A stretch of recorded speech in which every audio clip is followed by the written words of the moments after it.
우리에게 주시는 하나님 말씀을 봉독합니다. 신약성경 마태복음 10장 16절에서 23절 말씀입니다. 신약성경 10장 16절에서 23절입니다. 신약성경 15쪽입니다. 자, 봉독하겠습니다. 보라, 내가 너희를 보냄이 양을 이리 가운데로 보낸가 같도다. 그러므로 너희는 뱀같이 지혜롭고 비둘기같이 순결하라. 사람들을 삼가라. 그들이 너희를 공에 넘겨주겠고 그들의 회당에서 책찍질하리라. 또 너희가 나로 말미암아 총독들과 임금들 앞에 끌려가리니 이는 그들과 이방인들에게 증거가 되게 하려 하심이라. 너희를 넘겨줄 때에 어떻게 또는 무엇을 말할까 염려하지 말라. 그때 너희에게 할 말을 주시리니 말하는 이는 너희가 아니라 너희 속에서 말씀하시는 이 곧 너희 아버지의 성령이시니라. 장차 형제가 형제를, 아비가 자식을 죽는 데 내주며 자식들이 부모를 대적하여 죽게 하리라. 또 너희가 내 이름으로 말미암아 모든 사람에게 미움을 받을 것이나 끝까지 견디는 자는 구원을 얻으리라. 이 동네에서 너희를 박해하거든 저 동네로 피하라. 내가 진실로 너희에게 이르노니 이스라엘의 모든 동네를 다 다니지 못하여서 인자가 오리라. 아멘. 오늘 이 주신 말씀을 통해서 우리가 하나님의 거룩한 뜻과 은혜를 나누고자 합니다. 오늘은 어버이 주일 그리고 스승의 주일로 드려지는 귀한 예배의 날입니다.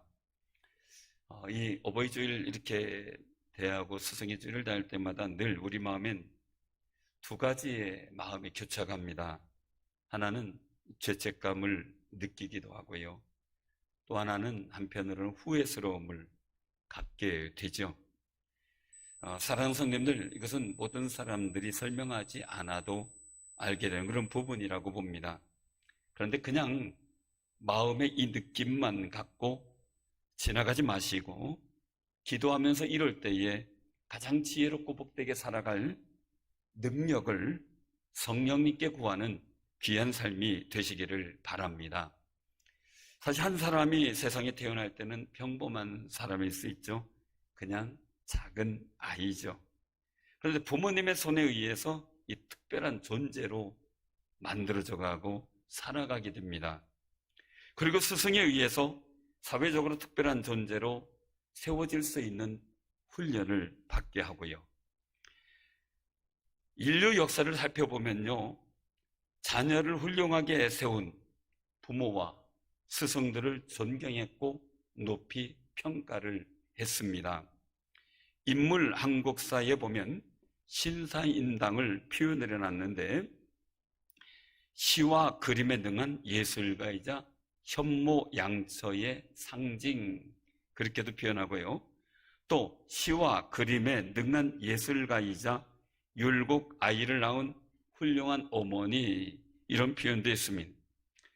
그리고 나서 또 다른 부분에 보니까 48세를 일기로 작고할 때까지 그리 길지 않은 삶을 살았지만 훌륭한 작품을 남긴 천재 화가로서, 그리고 위대한 학자이자 정치가였던 율곡 이이의 어머니로서의 신사임당, 그렇게 표현해 놓았습니다. 여성 최초로 가장 존경받는 여성을 고액권이 5만 원 합회의 도안인물로 선정하게 되었는데, 거기에 그렇게 써 있습니다. 한국인이라면 누구나 존경에 맞지 않는 인물로 신사임당이 최종 선정되었다라고 말입니다. 율곡 이이를 특별한 사람으로 성장시킨 공로를 인정했다는 뜻입니다. 사랑하는 성도님들, 정말 이 모습을 보면서 우리도 가슴 뛰게 만드는 무엇인가 생깁니다. 기도해야 되겠다는 거죠.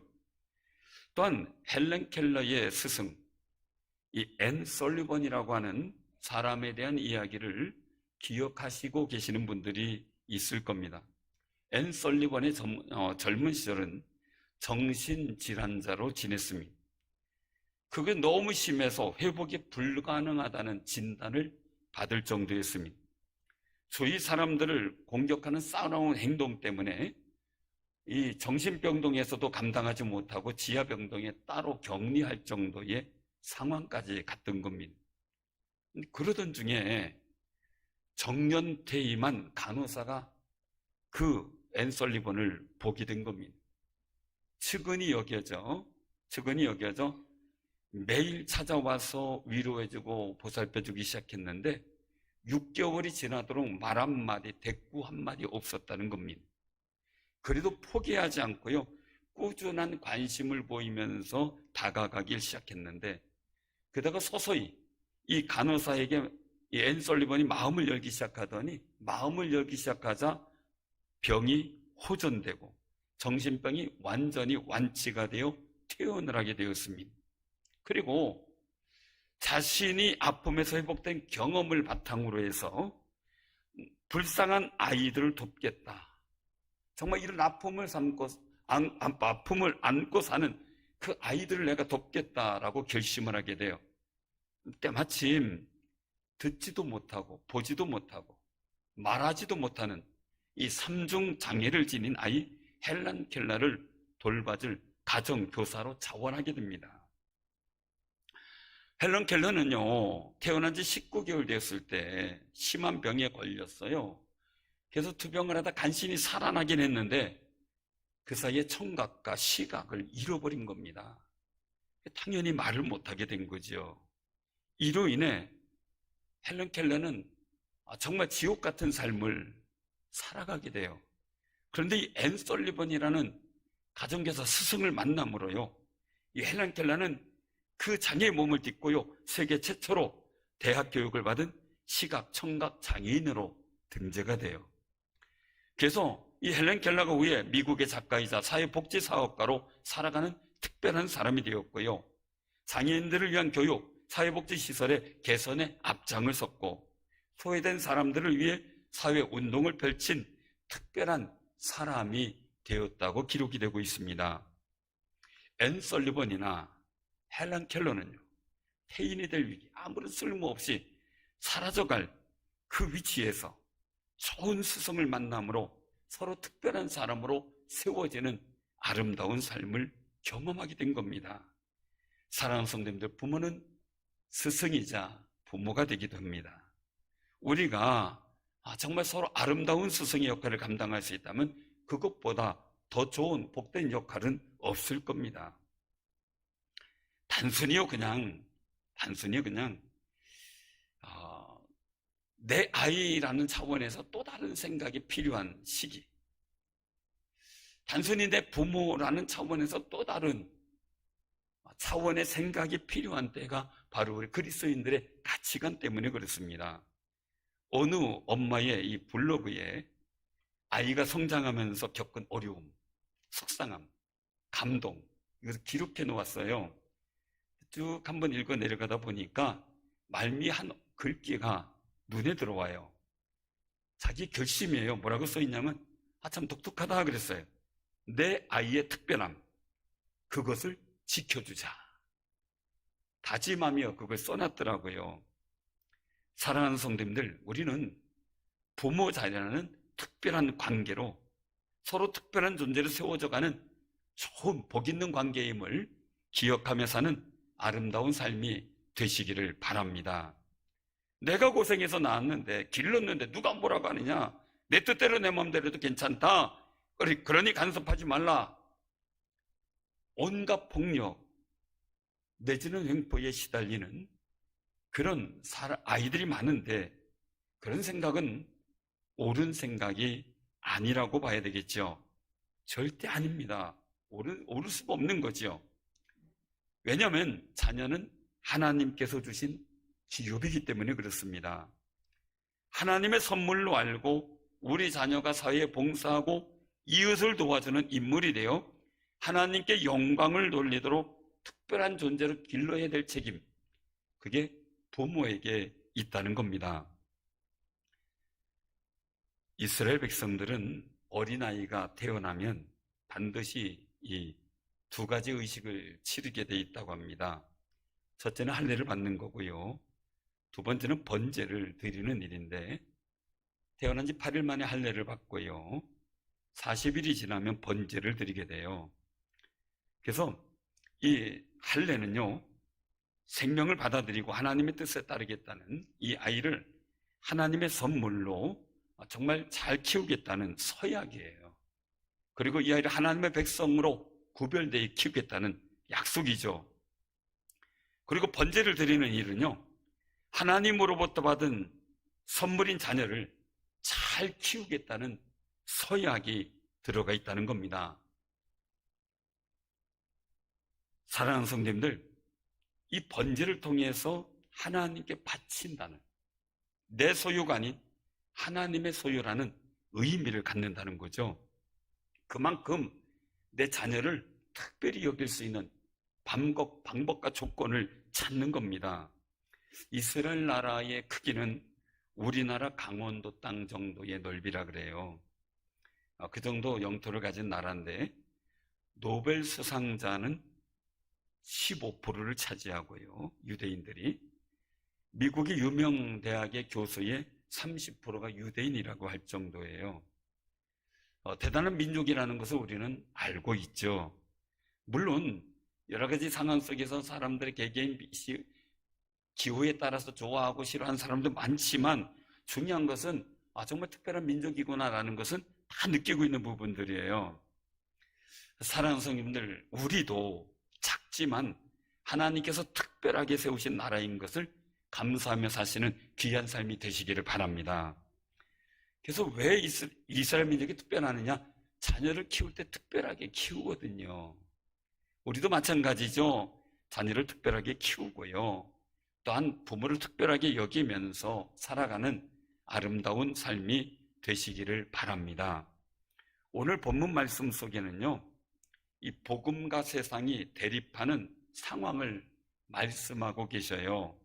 이 예수님께서 제자들을 여러 가지로 가르치시고 이 전도를 하도록 파송을 합니다. 이 파송을 보내는데 전도하러 나가는 제자들에게 당부하시는 말씀이 있어요. 그것은 뱀같이 지혜롭고 비둘기같이 순결하라 라는 말씀이에요. 신앙생활 하면서요, 전도할 세상이 호락호락하지 않다는 걸 말씀하는 거죠. 세상에 살아나가고 전도도 해야 되지만 신앙의 순수성 잃어버리면 안 되고 변질돼서도 안 되고요. 받은 바 된 사명 그거 잃어버렸어도 안 되는 거죠. 그래서 신앙의 순수성을 지키는데, 사역의 이 거룩함을 지키는데 뱀처럼 지혜로움이 필요하다는 겁니다. 전도하러 나가는 제자들이 맞이할 세상 쉽진 않아요. 힘들게 느껴져요. 말씀하시는 걸 보니까 예수님의 이름을 믿는 것 때문에 미움을 받고 핍박받는데요. 그래서 공회에 잡혀가 책직에 맞기도 한다는 거예요. 임금들 앞에도 끌려가고 부모와 형제들 간에 서로 죽이는 데 내지는 갈등이 있는 세상이라는 거예요. 물론 이런 갈등은 로마 시대에, 그리고 또한 이 사도들 시대에 이루어지기도 했던 거죠. 어느 정도냐? 서로 대적하여 죽이는 것을 당연하게 생각하는 의식이 있는 사회라는 거예요. 이게 참 안타까운 거죠. 사실 이 정도 되는 사회는요, 사회 평안과 질서가 완전히 무너진 상황이라고 할 수가 있죠. 사실 공산주의 세상이나 이슬람권에서는요, 하나님을 믿는다는 것 때문에 성도들을 테러하고 죽이는 그런 경우가 왕왕 있습니다. 정상적인 세상에서는요, 악한 것이었던 것이요, 어느 순간 되니까 그것이 평범한 것이 되어버리는 때가 온다는 것을 말씀하고 계시는 거예요. 사실 이런 세상이 되면 각밖에서요, 전도도 뭐고요, 다 포기하고 싶을 그런 세상이 되는 거예요. 그래도 박해를 피할 수 있으면, 어려움을 피할 수 있으면, 그리고 신앙의 순결을 지키고 사역의 순수성을 지킬 수 있다면 이 동네 저 동네 피하면서 주님 오심을 이룰 때까지 끝까지 자기 믿음을 지킬 용기와 담력이 필요하다는 겁니다. 왜냐하면 끝까지 견디는 성도는 구원을 받는다고 말씀하신 소망이 있기 때문입니다. 사랑하는 성도님들, 끝까지 견디는 자는 반드시 구원을 얻는다는 소망을 잊지 말고 살아가시기를 바랍니다. 세상이 각박해져요. 영적 질서가 하나님을 떠난 모습이 되면요, 예수님을 믿는 그리스도인들이 확 드러나게 돼 있어요. 왜냐하면 예수님께서 너희는 세상의 소금이다, 너희는 세상의 빛이다 라고 말씀하셨어요. 이것은 세상에서 우리가 쓰임받을 특별한 존재예요. 그 세상이 어두워지면 빛은 더 밝아지죠. 더 확실히 드러나죠. 사랑하는 성도님들, 우리가 살아가는 사회가 복잡해지고요, 악한 일들이 많아질수록 하나님의 선한 것은 더 드러날 수밖에 없는 겁니다. 예수님을 전하는 제자들에게는 단순한 것 같지가 않아요. 왜요? 생명의 위협까지 받는 상황이기 때문에요. 그래도 주님 말씀하시는 거예요. 그런 상황이랄지라도 뱀같이 지혜롭고 비둘기같이 순결하라고 말입니다. 이는 이 세상에서요, 하나님께서 보시는 악이 평범하게 그냥 일상의 생활처럼 그냥 보편화된 것처럼 그렇게 여겨지는 세상 속에서도 신앙의 순결을 지키라는 겁니다. 그때 뱀처럼 지혜로운 영적 판단과 적응이 필요하다는 거죠. 또한 성령님의 지혜를 구하고 능력을 구하면서 이겨나갈 수 있어야만 합니다. 본문 19절 20절에 보면 세상의 악 때문에 위협받는 상황이 되면 어떻게 또는 무엇을 말할까 염려하지 말라는 거예요. 왜요? 성령 하나님께서 우리에게 할 말을 지혜롭게 하실 수 있도록 주신다는 거예요. 그러니까 믿고 그 성령 하나님을 의지할 때 우리는 넉넉하게 승리할 수 있게 될 줄로 믿으시길 바랍니다. 이 사실을 믿으면요, 우리는 당황하기보다는 구원을 믿고 기도할 수 있어야만 해요. 순간적인 지혜가 필요하죠. 제가 전에 유교사변 때 있었던 우리 신앙의 핍박 때문에 생겨났던 일들을 적은 글들을 읽은 적이 있어요. 그 중에 한번 목사님 아드님에 대한 이야기가 나오더라고요. 공산군이 찾아와가지고 목사동물을 찾는 겁니다. 그때 이 아들이 고민되는 겁니다. 거짓말은 하지 말아야 되는데 고민이 참 많이 됐다는 겁니다. 거짓말을 하지 말라 그랬으니 아버지가 숨은 데가 있는데 그걸 알려줘야 되는데, 그렇다가 아버지 부모를 공경하라 그랬으니 아버지 숨는 데 가르쳐주면 아버지가 죽는 거를 허용하는 거니까 부모 공경에도 문제가 되고 복잡해진 겁니다. 근데 문득 자기 손이 주머니에 있는 거를 알았습니다. 그러면서 순간적 지혜로 그랬다는 거죠. 아버지 이 안에 안 계세요 그랬답니다. 어디 안에요? 주머니 안에. 속으로는 주머니인데 말은 듣기로는 집 안에 없다는 걸로 얘기가 된 거죠. 그래서 아버지의 생명도 구하고 자신도 위기에서 벗어났다는 그 이야기를 쓴 글을 보았습니다. 사랑하는 성도님들, 세상의 문제 때문에 당황하기보다 구원하시는 하나님의 능력을 믿고 성령님의 지혜를 구하는 아름다운 삶이 되시기를 바랍니다. 악의 평범성이라는 말이 있어요. 악의 평범성. 아돌프 아이히만이라고 하는 아돌프 아이히만, 이 사람을 혹시 아시는 분이 계실지 모르겠어요. 독일의 나치즈 친위대 장교예요. 2차 세계대전이 일어난 때에 유대인 대학살인 홀로코스트 전범의 이 주인공이에요. 그래서 유대인 문제의 최종 해결자, 즉 유대인 박해 학살의 실무 책임자였어요. 이스라엘은 1960년 아르헨티나에서 이 사람을 체포하게 돼요. 그래서 예루살렘으로 압송을 하는데 이 아이만이 이제 기소가 되어 재판을 1961년 공개 재판을 하게 되는 거죠.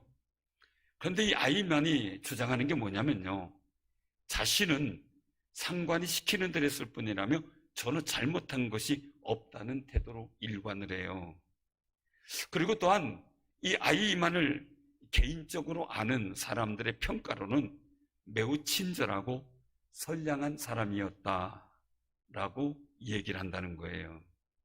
그런 사람이 어떻게 엄청난 학살을 자행할 수 있겠는가라는 의문을 갖고 학자들이 연구를 하게 돼요. 그때 나온 용어가 악의 평범성이에요. 아렌트라고 하는 학자는 그런 얘기를 했어요. 모든 사람들이 당연하게 여기고 평범하게 행하는 일이 악이 될 수 있다라는 거예요. 당시 이 말은 굉장히 충격적이 되죠. 우리가 그냥 자연스럽게 하는 일이 하나님 앞에 악이 될 수 있는 거예요. 아이 이만은 정부가 시키는 대로 했을 뿐인데 변명했지만 사형을 면치 못했지요. 빌라도도 마찬가지예요. 마태복음 27장 24절에 보면 십자가에 못 박으라는 군중들의 말에 밀란이 일어날까 두려워서 한 행동과 말이 있어요. 그 행동은 물을 가져다가요, 무리 앞에서 손을 씻어요. 그리고 외쳐요. 이 사람의 피에 대하여 나는 무죄하니 너희가 당하라. 그 당시에 유대인들은 우리가 우리 후손에게 돌릴지어다 하고 외쳐요. 사실은 그것 때문에 이스라엘 민족이 홀로코스트를 당했다라는 학자들의 얘기도 있어요. 사랑하는 성도님들, 그런데도 불구하고 오늘날 우리는 사도신경 고백할 때마다 빌라도의 이름을 거론해요. 아무리 손 씻었다 그래도 하나님 앞에 그 죄는 벗어날 수가 없는 거죠. 악의 평정성을, 이 평범성, 악의 평범성의 무게감을 이기지 못하고요, 눌려서 졌기 때문이죠. 사랑하는 성도님들, 악은 점점 성장해요. 옛말에 그게 있죠. 바늘도둑이 소도둑. 어떻게 이렇게 잘하세요? 바늘 하나 훔친 게 나중에 소까지 훔쳐간다는 거예요. 제가 선배 목사님은 고등학교 때 친구네 집 황소를 한 마리 훔쳐서 끌고 가가지고 5명이서 산에 가가지고 일주일 동안 그거 한 마리 다 잡아먹고 내려왔대. 그런 일도 있었더라고요, 보니까. 성경 야고보서 1장 15절에 보면요, 욕심이 잉태한 즉 죄를 낳고 죄가 장성한 즉 사망을 낳느니라 라고 말씀하셨어요. 자꾸 성장해요. 또 악은 지속돼요. 끊임없이 유지가 돼요. 옛말에 3살 버릇 80까지 간다 그러면, 물론 좋은 의미의 선한 개념도 이해가 되지만 보통 악한 행동을 할 때 그런 얘기를 합니다. 그런데 성경에서는 돈을 사랑함이 일만하게 뿌리가 되나니 이것을 탐내는 자들은 미혹을 받아 믿음에서 떠나 많은 근심으로서 자기를 찔렀도다 라고 디모데전서 6장 10절에 말씀하셔요. 뿌리가 깊다는 거예요. 그래서 지속적으로 쑥이 올라오듯이 말이에요. 계속 올라온다는 거예요. 이 쑥은 뿌리째 캐내지 않으면 계속 올라온다 그러더라고요. 또한 악은 유혹을 해요. 유혹을 해요. 그래서 야고보서 1장 14절에 보면 오직 각 사람이 시험을 받는 것은 자기 욕심에 끌려 미혹됨이니 그렇게 말씀하셔요. 악은 내가 욕심을 보일 때 미혹한다는 거예요. 우리가 어떤 욕심을 가지는 것, 사람의 욕심, 친근하다고 사람의 욕심을 가지다 이단의 미혹을 받죠. 욕심을 가지는 것은 사람의 본성이에요. 어떻게 보면 당연해요. 그런데 이 당연한 것은 지극히 평범하게 생각을 해요. 그런데 내가 점점 미혹이 돼가지고요, 자칫하면 하나님을 떠나게 되고 악의 구렁텅이에 빠지게 된다는 사실이죠. 이런 악들이요, 개인적으로 있으면 개인적으로 나쁜 사람, 좋은 사람을 나눠요. 한 가정에 있으면 그 집안이 나쁜 집안, 좋은 집안을 나눌 수 있겠죠. 거기서 끝나지 않고 대물림 될 수도 있어요. 그러나 문제는요, 우리가 살아가는 사회나 국가적으로 보편화된다면 악의 평범성이 이루어진다는 거예요. 그러면 악의 평범성은요, 하나님의 선에 대해서 대적하는 일이라는 거죠. 그래서 이 사회에 악의 평범성이 있을 때 우리는 어떻게 대처하고 우리가 정말 어떻게 살아갈 것인가가 굉장히 중요한 모습이 되는 거죠. 에베소서 2장 1절에서 3절을 보면요, 우리 인간은 어떤 존재였느냐? 육체 욕심을 따라 지내며 육체와 마음이 원하는 것을 하는 존재였다 이거예요. 그래서 감정대로 기분대로 했다 이 얘기가 되는데 다른 사람들과 같이 이 세상 풍조를 따르고요. 그리고 공중권세 잡은 사단의 이끌림을 받으며 사로잡혀 살았다는 겁니다. 그래서 우리의 본질은 뭐였냐? 그 당시는 진노의 자녀였다라고 말씀하는 겁니다. 우리 인간이 악의 평범성 속에서 살아가는 평범한 존재였다 이 얘기가 되는 거예요. 그래서 불순종의 아들들 가운데 역사하는 영인 사단의 이끌림을 받고 저주 가운데 하나님의 진노 가운데 들어가고 있었던 존재였습니다. 이런 사실을 깨닫지도 못하고 살아간 게 우리였죠. 당연한 듯이 사회적 상황이나 여건과 분위기에 맞춰 그냥 옳은 줄 알고 살아갔습니다. 근데 예수님을 통해서 하나님의 부르심을 받아 성령의 은혜를 덧입고 나서 세상이 달라 보이기 시작하나요? 그때서야 내가 악의 평범성 속에 살아가는 존재였음을 깨닫게 되고 회개하게 되는 거죠. 그런데 예수님께서 우리에게 굉장히 중요한 말씀을 선포하고 계셔요. 허물과 죄로 죽었던 너희를 살리셨도다. 예수님이 하신 일이에요. 악의 평범성 속에서 죽어가던 우리를, 거기에서 허물이 있던 우리를 십자가의 보혈로 살리셨고요. 우리는 그 예수님의 십자가의 보혈로 하나님의 아들이 되는 특별한 존재로 변화되었다는 거예요. 사랑하는 성도님들, 우리가 하나님의 아들 된 존재임을, 특별한 존재임을 확신하며 살아가는 귀한 삶이 되시기를 바랍니다. 예수님 안에서 우리가 어떤 특별한 존재가 되었는지를 늘 의식하며 확신하면서 살아야 돼요. 에베소서 2장 6절에서 8절을 보면요, 그렇게 말씀하셔요. 부활하신 예수님과 함께 일으키사 그리스도 예수 안에서 함께 하늘에 앉히신 존재라는 거예요. 세상과 함께 악의 평범 속에서 멸망받을 존재가 말이에요. 부활에 들어가게 되었고 하늘의 영광의 자리에 앉게 되었다는 것은 기적적인 하나님의 은혜라는 사실이죠. 사랑하는 성도님들, 우리가 그 은혜 가운데 살아가고 있음에 행복해 하시는 아름다운 삶이 되시기를 바랍니다. 근데 거기는 거룩한 사역이 있어요. 말씀하시기를 하나님 은혜의 지극히 풍성함을 오는 여러 세대에 나타내려 하신 뜻이 있다라는 겁니다. 그럼 먼저 우리 부모된 우리는 자녀들에게 정말 하나님의 풍성한 은혜를 전할 책임이 있고요. 자녀들은 누릴 즐거움이 있어야 돼요. 그래서 자녀들도 부모님이 신앙생활 잘하도록 축복하며 기도하는 아름다운 삶이 되시기를 바랍니다. 우리가 기억할 것은요, 우리가 예수님의 십자가의 보혈로 부활에 동참하고 그리고 또한 그 예수를 믿음으로 구원받은 특별한 존재가 되었다는 것을 자꾸 잃어버려요. 그러니까 세상 사람들이 말할 때 주눅이 들어요. 골리앗이 외칠 때 다 숨어버렸잖아요. 기죽고요.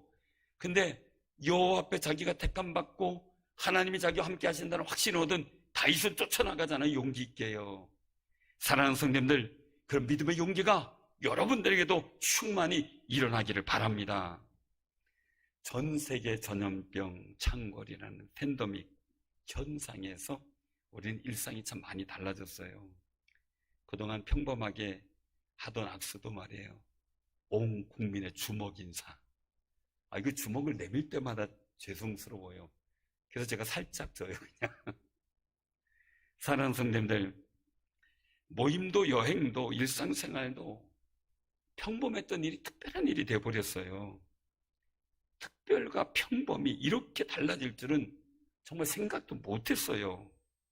하지만 이런 세상에 우리는 적응을 해야 되겠죠. 어떤 평범한 사람이에요. 그 사람이 써놓은 글이에요. 제가 보고 참 좋은 글이다 생각을 했어요. 그 읽어드릴게요. 평범함 속에는 비범함이라는 특별한 매력이 숨겨져 있다. 이걸 찾아내면 오히려 더 특별해질 수 있다라는 글을 써놨어요. 평범함 속에요, 비범함이 있고 특별한 매력이 있대요. 이걸 찾아내면 특별해질 수 있다라고 써놓은 건데, 야, 평범한 사람이 이런 글을 써놨구나. 이 대단히 놀랍다 생각을 했어요. 특별했던 것이나 평범했던 것이 뒤죽박죽 되어지는 세상이에요. 그래도 우리도 여기서의 특별한 매력, 신앙의 매력, 하나님의 은혜의 매력, 복음의 매력을 찾아내면요, 오히려 더 특별해질 수 있는 존재가 되는 거예요. 우리가 살아가는 사회 구조가 국가의 가치관에 따라 달라지는 상황이 돼요. 그런데 중요한 거는요, 국가 가치관이나 사회 구조가 달라지면서 하나님의 절대적 선을 대적하는 악의 평범성이 많아진다면 그 사회는 무너질 수밖에 없다는 겁니다. 이럴 때 우리는 정말 지혜가 필요한 때가 되는 거죠. 이런 시대에 우리에게 주시는 우리 아버지 하나님의 권고의 말씀이 있어요. 호세아 4장 6절에서 7절에 보면요, 당시의 시대를 한탄하시는 하나님 말씀이 나와 있는데, 내 백성이 지식이 없음으로 망하는도다. 내가 지식을 버렸으니 나도 너를 버려 내 제사장이 되지 못하게 할 것이요, 내가 내 하나님의 율법을 잊었으니 나도 내 자녀들을 잊어버리리라. 그들은 번성할수록 내게 범죄하니 내가 그들의 영화를 변하여 욕이 되게 하리라 라는 하나님의 탄식이에요. 진노하시겠다는 거죠. 이 말씀을 보고 들을 때마다 가슴을 쓸어내려요. 악의 평범성이 소용돌이치는 시대였다는 거예요. 호세아 시대가 말이죠. 그리고 창세기 6장 5절에는 여호와께서 사람의 죄악이 세상에 가득함과 그의 마음으로 생각하는 모든 계획이 항상 악할 뿐임을 보시고, 그리고 이어서 11절에는요, 그때의 온 땅이 하나님 앞에 부패하여 포악함이 땅에 가득한지라 그렇게 말씀하시고요, 13절에 이어서 말씀하는 것은 모든 여력 있는 자의 포악함이 땅에 가득함으로 그 끝날이 내 앞에 이르렀으니 내가 그들을 땅과 함께 멸하리라 라고 하시면서 홍수를 일으키시는 거예요. 이럴 걸 보면 노아 당시에 악의 평범성이 아주 극에 달했다는 사실이죠. 모든 사람이 계획 세우는 게 다 악한 거예요. 이런 상황이니요. 그런데 그런 시대에 창세기 6장 8절에 보면 그러나 하고 말씀하세요. 노아는 하나님께 은혜를 입었더라 라고 말씀하세요. 왜 그렇습니까? 그렇게 악의 평범성이 극에 달하는 상황인데 노아는 의인이요 당대의 완전한 자라 그는 하나님과 동행하였으며 라고 말씀합니다. 악의 평범성이 그냥 가득한데 거기서 하나님 앞에 의인으로서 당대의 완전한 자로 살아갔다는 겁니다. 사랑하는 성도님들, 악의 평범성이 보편화된 시대, 부모 공경이나 자녀를 위한 모든 것들이 다 옛날하고 상황이 다르게 보편화된 잘못된 가치관이 많은 이 시대에 우리는 하나님 앞에 어떻게 특별한 사람으로 살아갈 것인가? 왜요? 그렇게 택함을 받았기 때문이죠. 노아 시대에 악의 평범성이 가득해도 노아는 하나님께 특별한 사람으로 살아갔고 선택을 받았습니다. 에스겔서 22장 29절 30절에 보면 그렇게 말씀하셔요. 이 땅 백성은 포악하고 강탈을 일삼고 가난하고 궁핍한 자를 압제하고 나그네를 부당하게 학대했으므로 이 땅을 위하여 성을 쌓으며 성 무너진 데를 막아서서 나로 하여금 멸하지 못하게 할 사람을 내가 그 가운데서 찾다가 찾지 못하였으므로 하나님께서 진노하시겠다는 경고예요. 정말 하나님이 은혜를 베풀 만한 특별한 사람이 없었다는 거죠. 소돔과 고모라 성이 예망해요. 하나님의 은혜를 베풀 만한 특별한 열명이 없었어요. 사랑하는 성도님들, 악의 평범성에 대항하여 지혜로움을 발휘할 특별한 은총을 받을 사람이 없었다는 거죠. 안타까워요. 안타까운 거죠. 그럼 오늘날 우리는 어떠냐 이거죠. 우리 교회가, 우리 사는 성도님들이 정말 무너진 데를 막아서서 하나님의 은총의 통로가 되어지는 특별한 사람, 특별한 교회가 되는 역사가 있기를 바랍니다. 그렇게 소망해야만 합니다. 힘들고 어려워 보인다고 할 수가 있어요. 그러나 우리에겐 진정한 스승이 있다는 거예요. 성령님이 우리의 스승이라는 거죠. 예수님께서는 요한복음 16장 13절 14절에서 말씀하셔요. 진리의 성령이 오시면 그가 너희를 모든 진리 가운데로 인도하시리니 그가 스스로 말하지 않고 오직 들은 것을 말하며 장래일을 너에게 알리시리라. 그가 내 영광을 나타내리니 내 것을 가지고 너에게 알리시겠습니다. 오늘 본문 19절 20절에 말씀하죠. 너희를 넘겨줄 때에 어떻게 또는 무엇을 말할까 염려하지 말라. 그때에 너희에게 할 말을 주시리니 말하는 이는 너희가 아니라 너희 속에 말씀하시는 이 곧 너희 아버지의 성령이시니라. 악의 평범성이 만연한 세상에서 특별한 존재로 하나님의 선택받은 은총받은 존재로 살아갈 때 곤혹스럽기도 하고 당황스럽기도 하고 두려움을 느끼기도 하는 그런 상황이 있을 수 있습니다. 그런 때에 예수님께서 분명히 말씀하시는 것은 성령께서 우리의 진정한 스승이 되신다는 거예요. 그분이 가르쳐주고 인도하고 도와주고 함께 하신다는 겁니다. 사랑하는 성도님들, 여러분들 삶의 자리가 어떻든 우리는 정말 비둘기 같은 아름다운 신앙의 성결을 지켜나가는 귀한 삶, 하나님이 택하여 특별한 성도들로 세움 그리고 부르신 그 귀한 은혜를 기억하면서 성령의 도우심을 입어 승리하는 믿음의 특별한 사람, 무너진 데를 막아설 은총의 사람들이 다 되시기를 주님의 이름으로 축원합니다. 아멘. 기도합니다.